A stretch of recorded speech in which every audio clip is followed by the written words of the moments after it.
Mingler vient du néerlandais du Moyen-Âge, mangelen, qui signifie faire briller, lustrer, calandrer.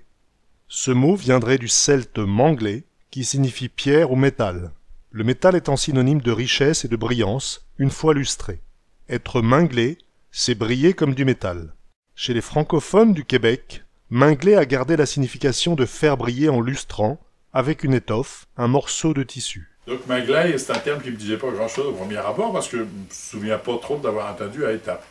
Et puis en discutant avec des camarades d'étape, il y en a qui me dit, bah si tu ne te rappelles plus, on disait toujours, regarde, Sabatiao, il est ben mingler.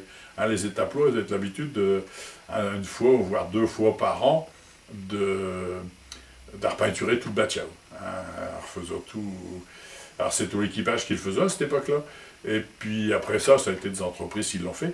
Mais à chaque fois, on disait, ok, ça y est, Saint-Batiao, il est bien mangla, il arrête bien en état, beau, belle allure et tout ça. Mais c'est un terme qui n'était pas trop utilisé dans la vie courante. À Boulogne, mingleil signifie propre ou brillant pour des objets. Ça se disait aussi sur les habillements, mais d'après lui, beaucoup moins que sur l'intérieur, sur une maison ou sur un bateau. Et ça rejoint bien ce que le copain d'étape il me disait, et que je ne me souvenais pas, je vous dis, l'histoire de Mingleil. Ça rejoint bien ça, où on disait, oh, c'est un bâtiment au bas Mingleil. Les Portoises, les maisons, elles sont Mingleil. Hein. Tu peux y aller. Hein. Les dames du Portel ont des maisons bien entretenues, avec un intérieur très propre et brillant. Chez les Portoises, les maisons, les Mingleil. Les Portoises ont des maisons Mingleil. Vivent de Pont-d'Aille, vivent d'Alcade. Ils louent l'étage supérieur. C'est pour ça qu'elle est bas Mingleil.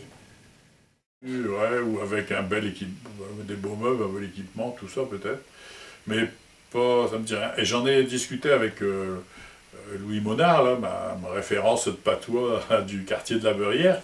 Et, alors il me dit que ça se disait pas souvent non plus, mais il disait quelquefois en entendant une pièce, mon guette le pièce comment qu'elle est Mingleil à cette heure.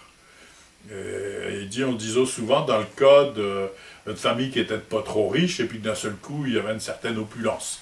Hein, donc on avait l'impression, c'était un peu, pas par dérision, mais on disait, oh, ils sont bas Mingleil à cette heure par rapport à avant.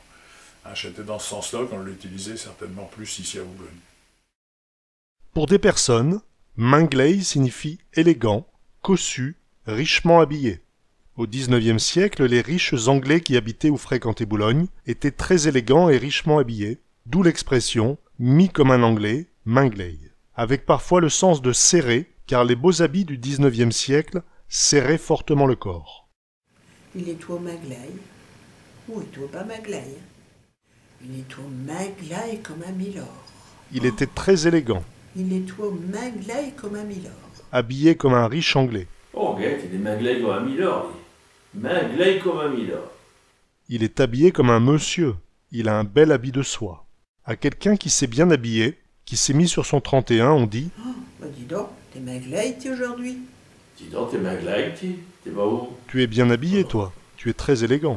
Wow, t'es mingleil, t'es aujourd'hui, hein.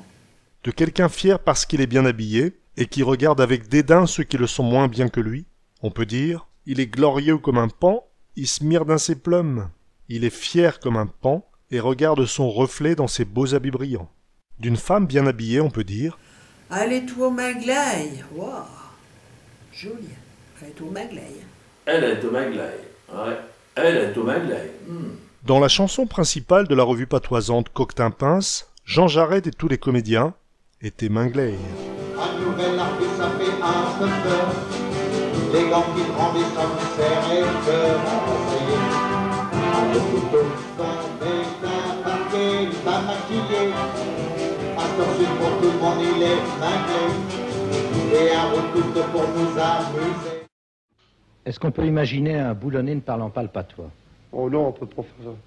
Le patois, c'est une langue natale, ça, faut pas le nier, ça. Mais est-ce qu'on peut aller loin avec le patois de Boulogne? Oh, bien sûr, tout partout. On le comprend dès le nord, tout partout. Oui, mais à part le nord. Oh, ben pareil, il y en a aussi. Dans le fond de la France aussi, il y a des Boulonnais. Mais pourquoi on empêche les enfants de parler le patois, là? Qu'est-ce qui empêche les enfants de parler patois? Parce que les instituteurs, ils sont trop bien élevés. Bon, c'est une question d'éducation de ne pas parler le patois? C'est parce qu'à l'école, on apprend à parler français. Mais s'ils auront des professeurs de patois, tout le monde parle patois, c'est une naissance, ça. Un jeune anglais, comme il arrive au monde, il parle anglais parce que ses parents parlent anglais.